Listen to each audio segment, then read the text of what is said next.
I love having you guys here. Really awesome. I'm supposed to read. Oh, yeah. Let's go. I thought I heard you say I'm supposed to breathe. I was like, yes. You have a brain stem to take care of this. So. Perfect. So we'll start with Isabelle. Isabelle Stephen. Okay, perfect. Skeptic, photographer, and guru of happiness. So Isabelle studied media communications at UPenn. She has worked in film animation, movie restoration, video clip production, and photography. She's part of the Moutons No More, that's Sheeps No More, creative team, where she takes part in live shows every month on the subject of rationality and critical thinking. She also co-hosts a French language podcast about science, skepticism, and critical thinking called Le Monde Merveilleux du Skepticism. Skepticism. It's awesome. Her personal mission is to help people find happiness. We also have our friend here, Jonathan Jarry, a biological scientist and podcaster. Jonathan Jarry is a biological scientist who has worked in low vision research, cancer research, and diagnostics, as well as forensics. He has teamed up with a cardiologist to communicate good science and medical knowledge to the public through a podcast, a blog, and videos on the website, The Body of Evidence. Please help me welcome our friends. Thank you for having us. Look, this is going to be a fun conversation. Look, we're going to have a dialogue. I want to introduce people to the idea of skepticism. A lot of people in our world, we think that's a bad word. I want to get along, but if we can find reasons to argue, I'd be happy. This guy loves arguing. So nothing more than to argue. Look, I don't like forced arguments, but anywhere we can find a disagreement, because I do believe it's in the disagreements, in the cracks in what we believe, that we can get true understanding, true knowledge. Okay, so just right off the bat, so I'll explain the law of attraction, and you guys can explain your idea of skepticism. Who should go first? Well, you go first. I'll go first? Yeah. Okay. You guys know what the law of attraction is? So we have cards back there. On the card back there, it tells you what the law of attraction is right at the back. Okay? I give people the full information. What you give your attention to becomes a greater part of your experience. Does that make sense? Whatever you give your attention to becomes a greater part of your experience. Okay? I'm not talking about anything mystical. Right? I'm not saying that if you're a good boy and girl, the universe will give you what you want. I'm saying that what you give your attention to determines your reality. And giving your attention is this magical tool. You have to use your willpower, you have to use your rationale in order to determine what to give your attention to. Because whatever you give your attention to becomes a greater part of your experience. Now, I have a very complicated way of describing the law of attraction. I'm going to tell you, and I'm not going to dive into everything. You can go onto the lawofattraction.ca to see the video about this. We have a 30-minute video on there explaining the law of attraction, but I'll tell you right now.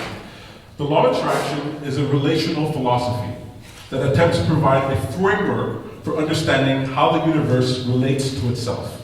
Okay, so it's a relational philosophy that presumes that nothing exists independent from anything else, that everything exists as a relationship to one another, and that you can't talk about one thing without referring or implying something else.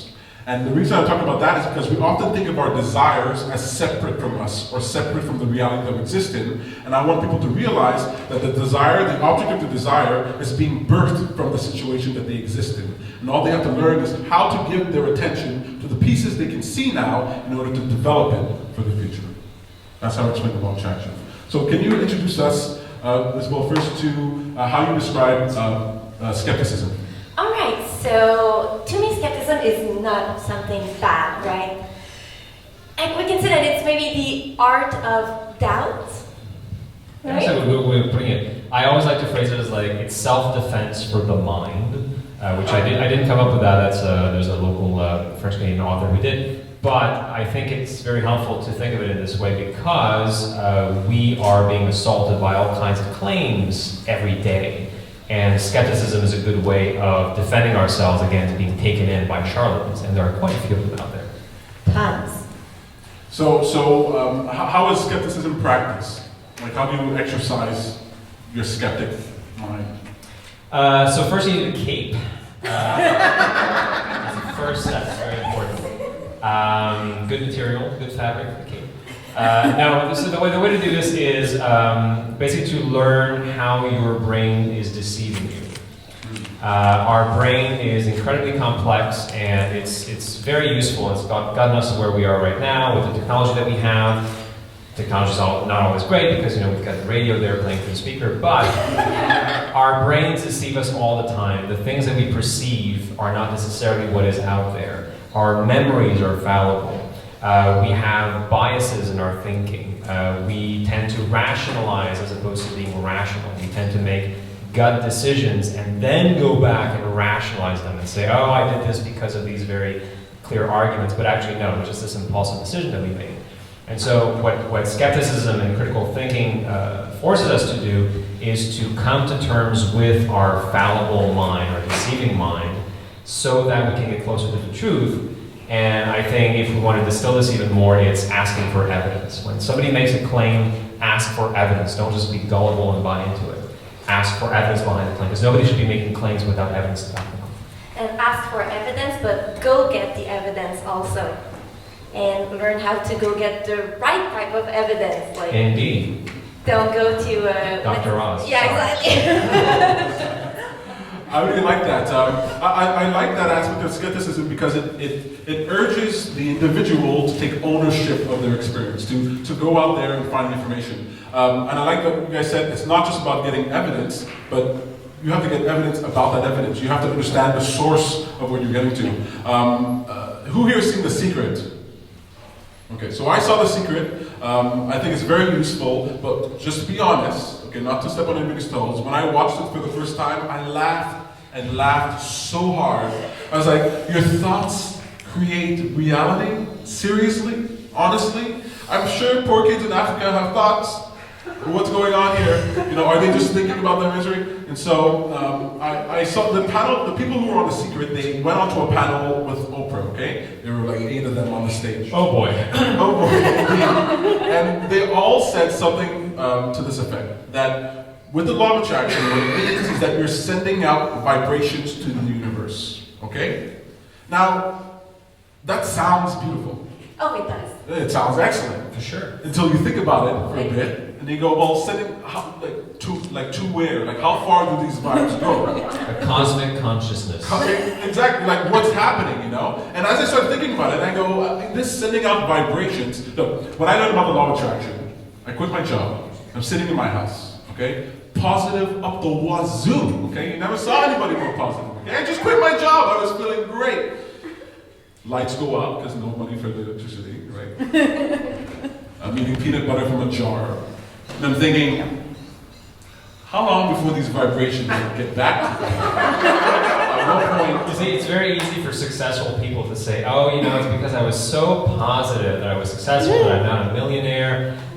Whereas you've got, just look at actors in Hollywood. How many of them make it to the point of being millionaires? Just, a tiny, tiny handful. And are you telling me that, the other people there who are trying really hard, they're not positive enough? There's a lot of luck out there in the world. And so it's very easy for successful people to write these books and for Oprah to invite these people over and go, you know what? Yeah, we're all successful because of all the positive thoughts that we put out there. And if you do this too, you will also become a giant multi-millionaire. But write a book and then sell it to 1 million people. Exactly. That's the way you do it. So that's what got me into the law of attraction. I was on the internet and I came across what's called a squeeze page. You guys know what a squeeze page is? It's just a one-page design. Its sole purpose is to sell you something, okay? So it starts off, are you desperate? Are you miserable? Do you suck? Whatever. Yes. Give us your money now. Give us your money, right? And it goes down and it shows you, and then it says, buy my book. And that just rubbed me the wrong way. Like it felt like people were being taken advantage of.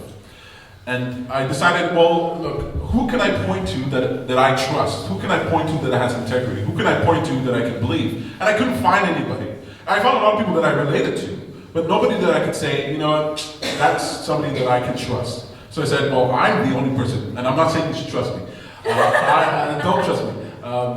Seek evidence. But I say, well, I'm the only person that I can trust 100%, and so I'm going to start doing this thing. And when I start teaching the law of attraction, I like to mix in at least what I understand about skepticism. I think the law of attraction is a lot more about asking questions than about getting stuff. Because asking questions leads to getting stuff, right? You get understanding, which allows you to move forward. How does skepticism help with people who are, does it relate in any way to people who are trying to achieve success or trying to experience happiness? Does skepticism help in that way? Because sometimes I think people think that skepticism might make it harder to be happy. No, not at all. No, it doesn't make you unhappy. I think it's a way, it's quite the opposite. People think that skepticism makes you like close-minded, right? Because we don't believe anything. It's not true. I believe that you're here right now. Ta-da! Debunked. All right. And yeah, it's actually the opposite. It makes you, oh, help me here, please. I'm not sure where you're going with this, for sure. I makes can't you read more minds. open-minded. I can. It proportions your beliefs to the evidence. Yes. It brings you closer to the truth. Because, nobody here wants to be delusional, right? Who wants to be delusional? Raise your hands. It feels good. It feels good, doesn't it? Yeah, sure. It does for a little while, but then reality has a way of kicking you in the ass. If you believe in a fantasy, the real world doesn't change around you. The real world still exists. Cancer still exists, and AIDS exists, and poverty exists. These things exist in the world around us. And if you just close your eyes to them, you are not isolating yourself from the repercussions of these things. And it's only through skepticism and through critical thinking, through embracing what reality really is, even if it makes you feel bad a little bit at first, makes you feel a little bit uncomfortable, that you will be ready for taking these challenges on. You were discussing earlier in the thing, right? How do you visualize scenarios? How do you get ready for these situations where you're not going to be using your gut reaction in a crisis, but you will actually have gone through these in advance? Well, you can do this if you know how the world works. And so you need evidence to understand how the world works, and science is the best way of gaining knowledge about the world. I like that. So what happens, this is where I have a problem. You talk about the way the world... Debate time. The way the world is, okay? Now, I've heard stories of scientists who come to conclusions based on their data. And then more data comes, and it turns out their conclusion was completely wrong. Okay, so I'm always living on this cusp of, I don't trust anyone. I don't trust scientists. All right, Fox Mulder. Say again? All right, Fox Mulder. Well, I don't know who that is, but I don't trust anyone. Oh, I see. Are you Dr. Temperance Brennan? You don't get the reference? No, I don't. I'm all about zombies, but I'm sure they had zombies on the X-Files. Come on. I don't remember. All right, never mind. But I do have trouble trusting what, so you say the way something is, but even when you're looking at the evidence of something, you're still interpreting it based on your belief systems. How do you separate yourself? How do you experience an objective reality? Isn't all experience subjective? So science is the best tool that we have to put aside our subjectivity, to look at the world as how it is in an objective fashion. There's no other tool out there that allows us to do this in a way that is repeatable and reproducible. The problem with science is that people have a hard time being comfortable with uncertainty. Like what you just described it's frustrating, especially when it goes to the media and it's amped up. Whereas there is a scientific conclusion, and then we learn the next day, oh, actually, no, that's not how it is. Vitamin D causes cancer. No, vitamin D prevents you against cancer. And so it's very easy to go, oh, well, we don't know anything. These guys are just making things up. But actually, the whole body of science is making incremental advances. But it's not a straight line. If you think of it, in Cosmos with Neil deGrasse Tyson, there was a great image.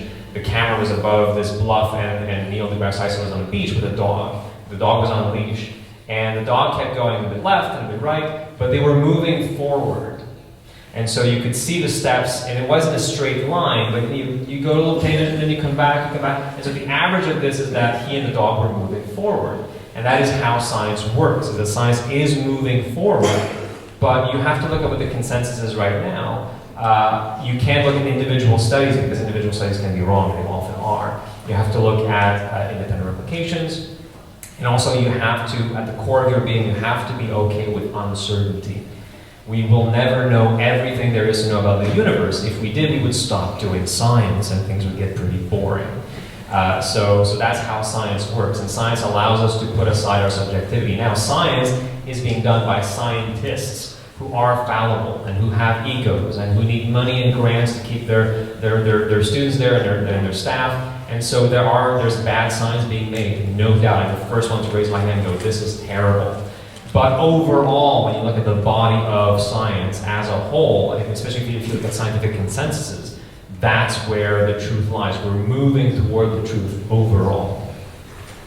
And I'm actually more worried about things like religion that doesn't change, that doesn't move, that this is the way it is, that's it, and here you go, that's the truth. Just like dogma, right? Yeah. You don't like that sort of... No, but in science, the fact that it keeps moving, that it keeps changing, and what you learn, it doesn't get totally destroyed, well maybe in some little case, but we won't find that gravity is not true. Exactly. Right? Theories get refined. They generally don't get completely thrown out and replaced by something else. That makes sense. So I listen to, I love observing people who are successful in whatever it is that they do. And what I've noticed is that there are a lot of successful people, depending on how you measure success, who are believers, right? They have crazy beliefs, and somehow those beliefs cause them to end up where they are. Wait. See, you're drawing a causation there that I'm not willing to grant you. I think it's very easy, as I was mentioning earlier, once you are successful, to use confirmation bias, to look back at your history and pick and choose the things that you think led you to where you are, to not see the incredible amount of luck that you had in getting there, for example, the talent that you had, how your parents raised you, etc., the opportunity that you had of meeting people who would push you, who make you go forward. It's so much easier once you're successful to go, you know what? Thank you, Jesus.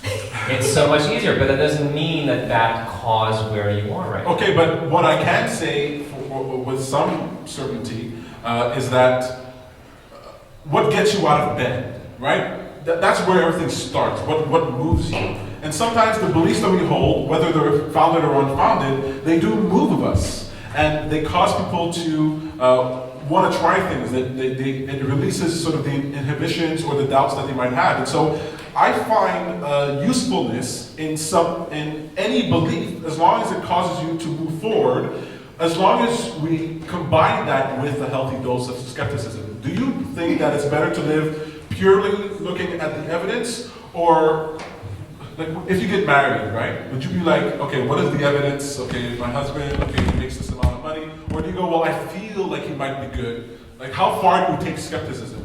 And how much do you leave beliefs aside? If you mix cow pie and apple pie, what do you get?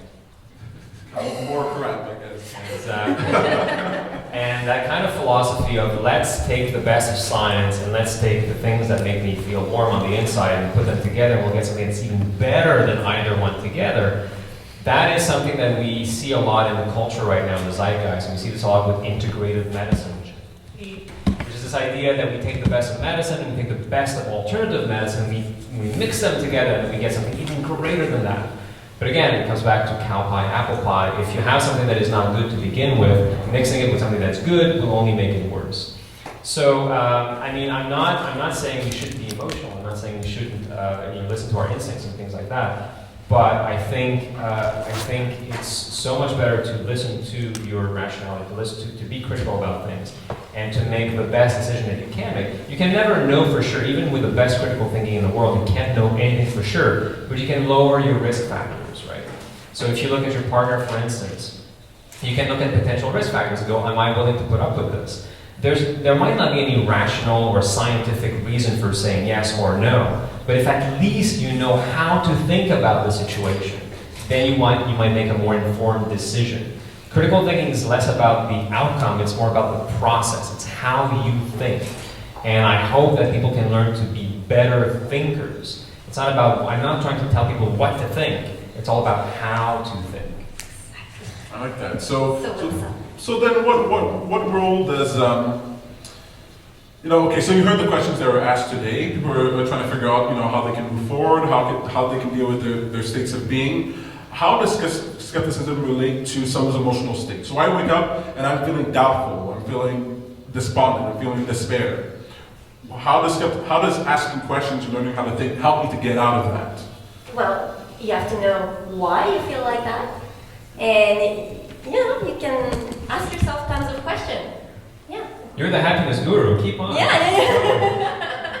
So asking yourself questions is a good way to get out of things, right? So, like, I like to tell people, like, who here thinks that doubt is a bad thing? Who here thinks that doubt is a negative thing? Okay, I've taught you guys too well. So I like to say, a lot of people think that doubt is bad. It's what we've been taught. But if you believe that you can't do something that you want to do, you better have doubt, right? And this doubt is like, well, is it true, this belief that I have? Asking myself, I'm trying to validate this belief. Is it true, or is it based on just my feelings? Is it based on old patterns of beliefs that I don't subscribe to anymore? Is that how skepticism is activated, by questioning your beliefs in order to refine them or to throw them out? Well, maybe to go on a little tangent, but maybe I answered this as well. I mean, there was one of the questions that was being asked was about, well, it boils down to what is called the attribution bias, right? Which is that, how we have this tendency, psychologists know that we have this tendency of attributing to bad things that happen to us to external factors. But when it happens to other people, we prefer to attribute this to internal factors, right? So if something bad happens to me, then, it was external events. I had nothing to do with this. I have no responsibility in this whatsoever. I'm a victim here, right? I'm not guilty of anything. But when it happens to other people, they're lazy. They're asking for handouts, what do you expect? And so knowing about this attribution bias is part of critical thinking. Knowing the ways in which our brain can malfunction. Because evolutionarily speaking, it was very good for us, for a species, to have these quick reactions to things, right? To have these biases, to have these heuristics that allow us to take shortcuts in our thinking, to act very quickly, because there's a lion out there and it might kill me. But the problem is that in 2016, these mental shortcuts can lead us astray. So if you are a critical thinker and if you become aware of how your brain can deceive you, then in my opinion you can be happier and you can recognize more accurately what it is in your life that is functioning, what it is in your life that is not functioning. And that is, to me, how happiness emerges from that. I love that. Growing up, I went to a Christian fundamentalist church, a Pentecostal church, Holy Rollers Church. You ever see those churches with people rolling on the ground? Congratulations on escaping. Yeah, I got out of that, right? I got out of that by asking questions. And then I believed in the Illuminati. I believed in aliens. I believed in different dimensional beings. And then I believed in the law of attraction in the way that I was taught in this sort of old narrative. And what I found that every time my understanding grew, I was able to see it from a different perspective, but then I would leave behind everybody who was still stuck in there. Like there are some people, they can't go to sleep at night because the Illuminati's going to come after them. They believe that all white people are reptilian aliens that have taken over the planet and it really belongs to black people. I go, we are actually. And I think to myself, like I wanted to present skepticism to people because this belief system that we have here is not the be-all and end-all of it. You can rise and refine this understanding.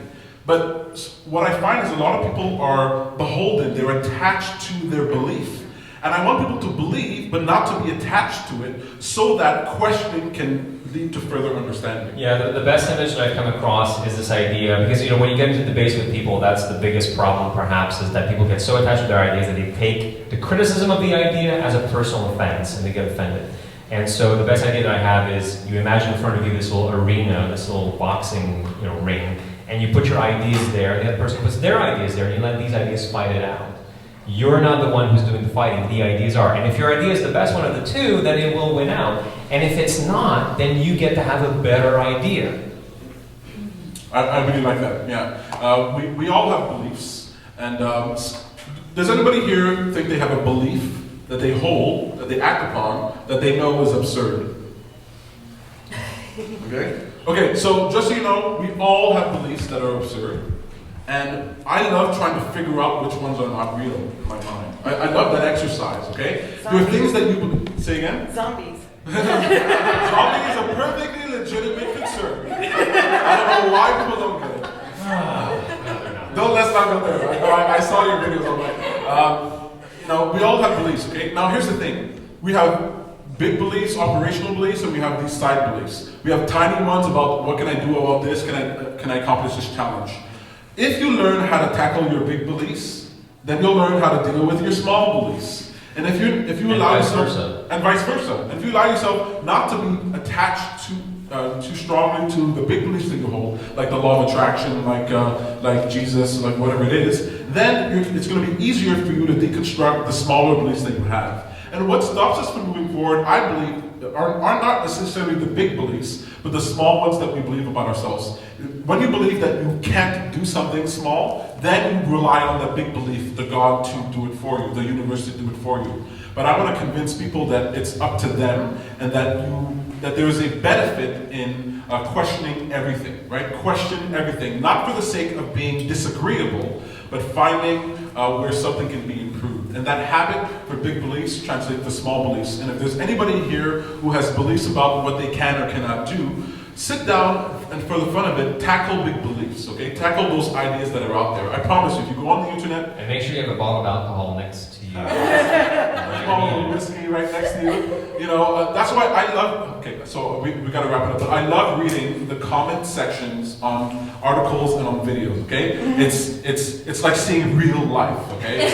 It's like real people. And you see them arguing their ideas, and I read and I go, that is a terrible argument for that belief. It's a horrible argument, And when I read those things and I challenge myself to say, well, what would I say to this person? I'm not going to write back because I don't want to get involved. But I sit down and I go, well, what would I say to this belief? And I'll spend time doing that. I'll spend time doing that to the point where I can explain a lot of the things that I believe. I can deconstruct them because I like the experience of finding my truth. And this is where I had a little disagreement when you talk the truth, this objective truth, and I go, I don't even know what that might look like. But I do believe in science giving us, at least as close as I can get, these semblance of objective reality, which so far seems to be pretty good. It's been working out pretty well for a few hundred years. Something else that's been working out really well is our friends Isabelle and Jonathan. Would you guys give them a big round of applause?